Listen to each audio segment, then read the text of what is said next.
नमस्कार। क्या आप जानते हैं त्रेता युग में एक कन्या और भी थी जो सीता जैसी ही पवित्र थी, अत्यंत गुणी भी थी, परंतु उसके प्रारब्ध में कुछ और ही लिखा था।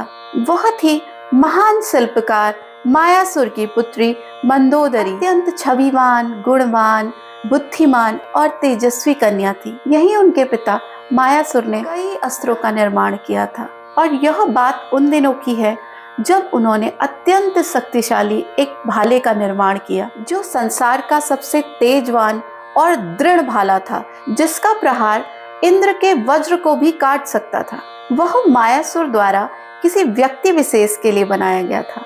यही पिता पुत्री के संवाद के बीच अचानक प्रवेश होता है एक अत्यंत तेजस्वी विशालकाय शरीर के मनुष्य का। देखते ही उनके पिता और पुत्री हैरान रह गए और वह मनुष्य था लंकापति दशानन रावण।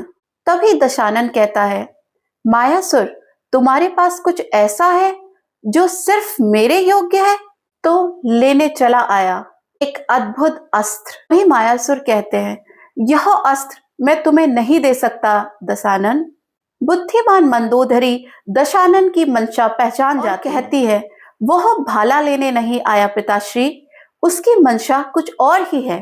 तभी रावण कहता है, अद्भुत, जैसा सुना था वैसा ही पाया। आंखों में तेज, वाणी में दृढ़ता और रूप में ज्वाला और बुद्धि में पैनापन। तुम ही मुझे एक पुत्र दे सकती हो जो मेरा अधूरा सपना पूरा करे, इंद्रासन पाने का। मित्रों, मनुष्य में कितना विचित्र प्राणी है ना। कितना ही मिल जाए उसका मन ही नहीं भरता, इच्छा पूर्ति ही नहीं होती। और तभी प्रतिक्रिया आती है एक पिता की। और पिता चाहे इस युग में हो या उस युग में, कोई भी पिता अपने पुत्री का विवाह एक राक्षसी प्रवृत्ति के व्यक्ति से कभी नहीं करना चाहेगा। और मायासुर कहते हैं, मैं अपनी पुत्री का हाथ तुम्हारे हाथ में कदाचित नहीं दूंगा रावण। रावण तो रावण है। फिर रावण कहता है, वीर भोग्य वसुंधरा, जिसके पास बल है उसका आज और कल है, और दसों दिशाओं में रावण से बलशाली कोई नहीं। तभी मंदोदरी कहती है, रावण एक व्रत शिल्पकार को भाले के डर से डराना कहाँ का बल है। बिना भय के रावण के समक्ष मंदोदरी निर्भीक हो बोली, मैं जानती हूँ आपको। आप दूसरों से उनकी संपत्ति छीन लेते हैं, विवशों से उनके प्राण और स्त्रियों से उनका सम्मान छीन लेते हैं। सब सुना है मैंने। स्त्रियों की लाज भंग करने का पाप तो आप कई बार कर चुके हैं।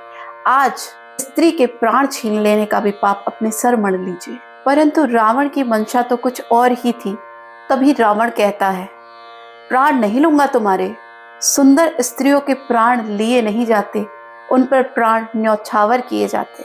तत्पश्चात रावण नतमस्तक होकर महाशिल्पकार मायासुर से उनकी पुत्री मंदोदरी का हाथ मांगता है। मायासुर और मंदोदरी जानते थे ना करने का उनके पास कोई मार्ग ही नहीं है। तत्पश्चात मंदोदरी पिता को समझाती है, पिताश्री, दशानन है वो, चाहे तो सब कुछ नष्ट करके बलपूर्वक हमको यहाँ से ले जा सकता है। अच्छा होगा हम विवाह कर कर सम्मान से आपके घर से विदा हों। इस घटना को मंदोदरी ने राक्षस जाति के उद्धार के अवसर के रूप में देखा और पिता से कहा, किसी को कीचड़ से निकालने के लिए उसका हाथ थामना ही पड़ता है। तो पिता जानते थे कि रावण को मार्ग पर लाना असंभव है, परंतु पुत्री अडिग थी।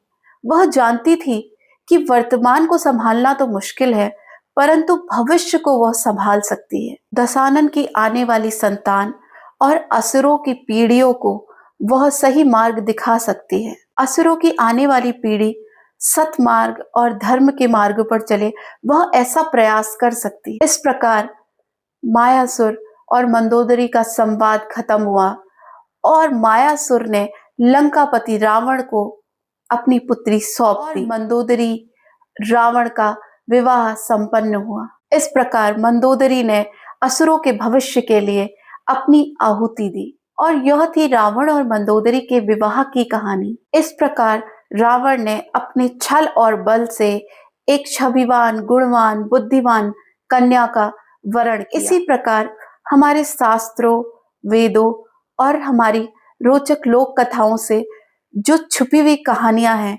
उनको सुनने के लिए आप प्लीज मेरे चैनल देवलोक कथाएं को सब्सक्राइब करें, लाइक करें और इस वीडियो में कमेंट करें। जय श्री राम।